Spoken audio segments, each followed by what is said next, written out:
Why don't you walk me through, I guess, sort of the decision that you came to run for governor? I am running for governor, and what I want to do with this opportunity is I want Minnesota to be stronger and better. And the decisions that have come up to this point, when I think of what a Minnesota that's stronger and better means, that means businesses that can thrive, families that are thriving and succeeding, our kids will have an excellent education, and all Minnesotans can succeed. The decisions that have brought me to this point is I don't feel that that is where we are at right now. How do you feel, I mean, why are you doing this? What's the goal and what spawned this decision? Serving as speaker and just my 7 years in the legislature, Minnesota is not in a better position than we were 7 years ago. When you look at the fact that we had a record surplus that was spent, our taxes and fees on every Minnesotan were raised, our state budget by another 40%.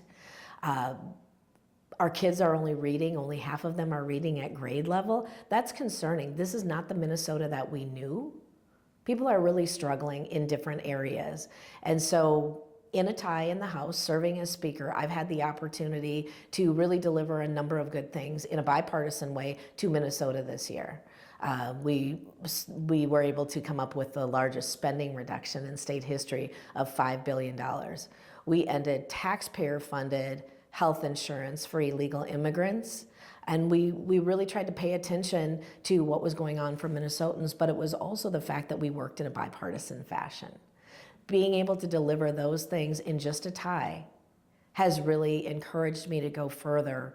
26 is going to be a very important election for our entire state.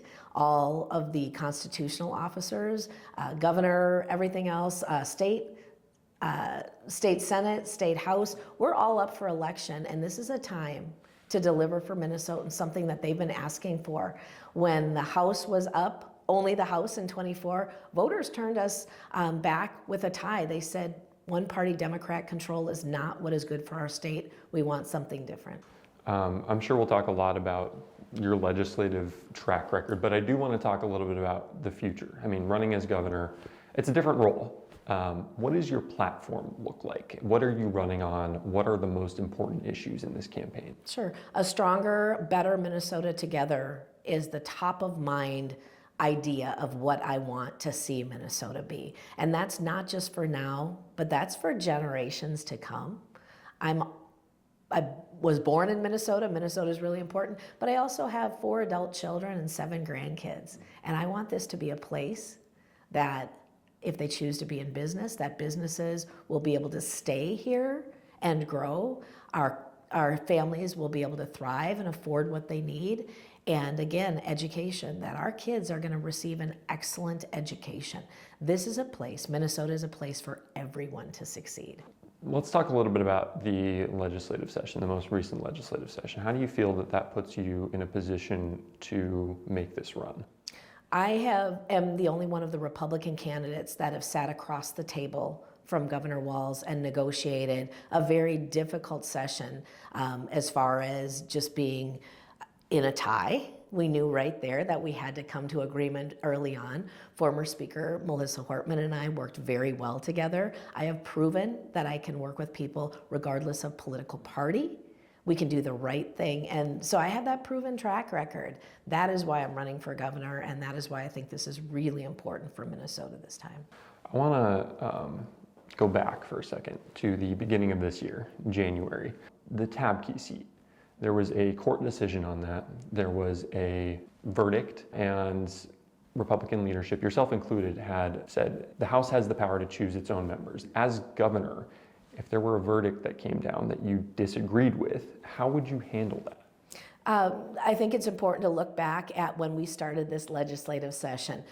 We had 67 members, and the Democrats in the House only had 66 because in the Roseville seat, they had put forward a candidate that didn't live in the district.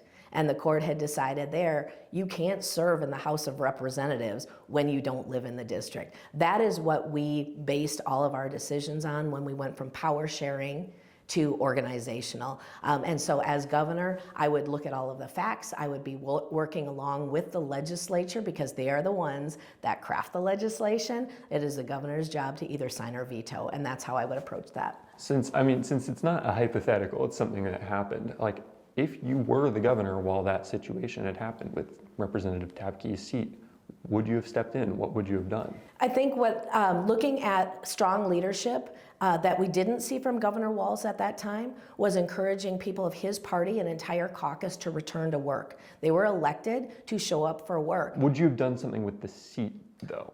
What I would have done as governor is encouraged everyone to show up and let the legislature do their job, regardless of whether or not his party was down by one seat in the House. That made it very difficult for them because they knew that the speakership was on the line. Not to belabor this point, but are you saying that you wouldn't have stepped into the judicial with that seat? Again, as governor, he could have encouraged people of his own party to show up for work, and they were out for 23 days. I want to ask you about where you see the future of the Republican Party. As a governor, would you work to align yourself more with the Trump administration, or would you try and plot your own course as a governor? As governor of Minnesota, I will work to do what is best for the state of Minnesota, and that would be finding reductions in our state budget, getting rid of fraud that we have seen under Governor Walz explode. I would make sure that we were eliminating fraud from the start as opposed to just finally starting to prosecute some cases. I would make sure that our roads and our bridges are strong across the state, that people, regardless of where they are, from the northern part of our state to the southern part and each one of our borders on either side, that we would be able to succeed in our lives. Our kids in Minnesota deserve to have an excellent education, and only half of them can read at grade level. And Governor Walz was a teacher. That is unconscionable. I would make sure that our kids could succeed, that schools could provide the basics that kids need, and that businesses aren't going to be burdened with mandates that make it difficult to even stay in business here in the state. How do you feel about the Trump administration? How do you feel about the Trump administration and its impacts here in Minnesota? Do you feel those have been mostly positive? Do you feel like it's been a mixed bag? Do you feel like they've been negative at all? President Trump has delivered on his campaign promises. One of the best things that I actually see is the fact that he has secured our borders, which then, with Minnesota having a northern border, it is making our communities and our states safer. So broadly, you feel that the president's done a good job? He is delivering on what he said he would do. Between now and the next election, there is a full legislative session in there. As you're launching this campaign, you're still the Speaker of the House. How are you going to approach your relationship with the governor in those key negotiations happening during and maybe even outside the legislative session? Your opponent potentially in this election. The way that I look at the legislative session is I will be Speaker and I will fully fulfill my role as Speaker. Governor Walz is the governor right now, and he should be fully fulfilling his role as governor right now. There is no way that I would ever be disrespectful in those negotiations with him. Now, I've heard in the public where he said very demeaning things about Republicans in public areas. I'm not going to do that. To me, it's his record that he has to be responsible for. And remember, we had our largest cities burning for days before he stepped in. We have record fraud under Governor Walz that he has turned a blind eye to until just recently, when as Speaker, I created the Fraud Prevention and Agency Oversight Committee that has drawn more attention. We have national attention now on fraud.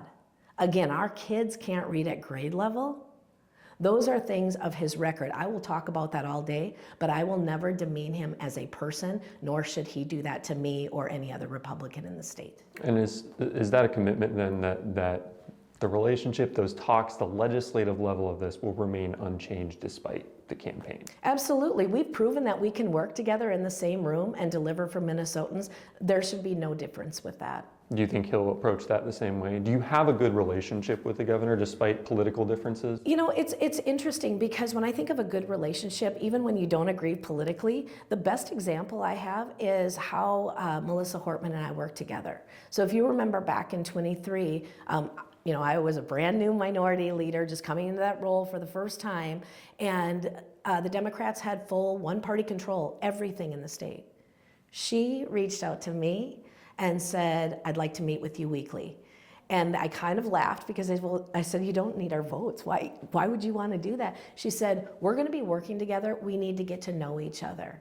And so I think that's what we can do as leaders. I don't have, I've sat in the negotiating room with Governor Walz and the other caucus leaders, and that would continue going forward. But I don't have that example that I can share as clearly as I can with former Speaker Hortman.